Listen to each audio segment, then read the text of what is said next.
it's time for you to rotate into the economics department of our firm.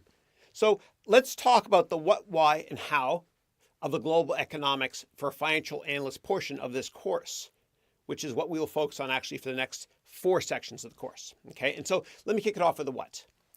We will learn about 3 global organizations that matter most to financial analysts. Okay, the International Monetary Fund, the World Bank, and the World Trade Organization. In terms of why are we starting a financial analyst course by studying the global economy?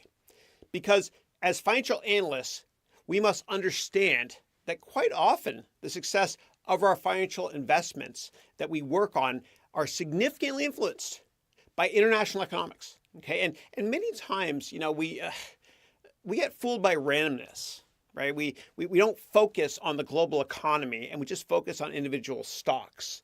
And our stocks move and we don't know why, but quite often it's because of a macro shock. Okay, and sometimes those macro impacts on a company can have much more of an impact than positive earnings or positive growth. Okay, don't worry, I'm not going to cover any boring theory. Okay, this will be all practical stuff you can use. And also, when you rotate into the investment banking portion of our training program, you're actually going to be able to advise your clients on the right timing for an initial public offering. Okay, if you don't understand global economics, then it can be catastrophic, right? If you tell a client to go public at the wrong time.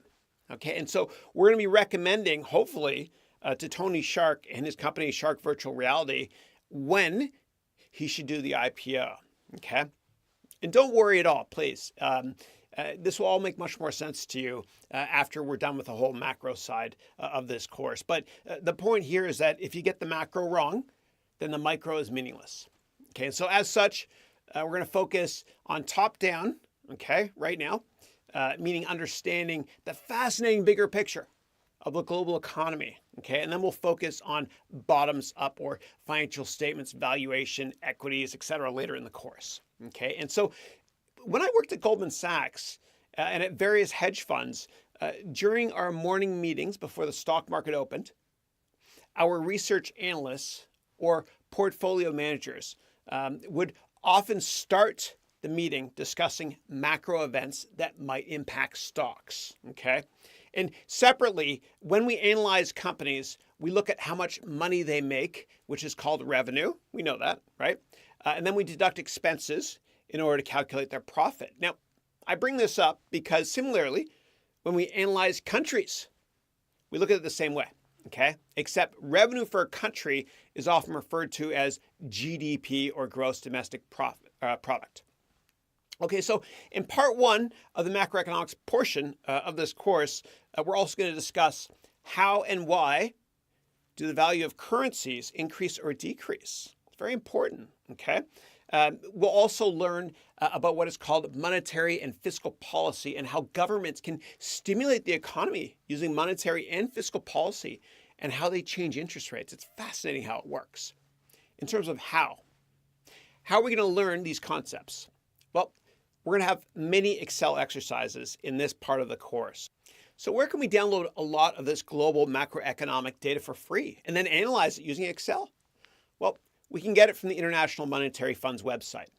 And so the International Monetary Fund, which is also called the IMF, is where we'll begin with our economics discussion, which I'll explain in the next lecture. And in terms of the portfolio dashboard, which again is saved as portfolio dashboard as an attachment in Excel format in section 1 of the course, by the end of sections 3 to 6, which are the 4 economic sections we'll be discussing, you'll understand why we like to list these macroeconomic drivers on this dashboard. You got to keep an eye on some of these factors depending on what sector you cover or what region of the world you're in, etc. Okay, and if you're curious about the conditional formatting here, these cool flags and street lights, whatever, we'll talk about how to do that later on in the course. That's called conditional formatting. Okay, I hope you enjoy this section. Thank you.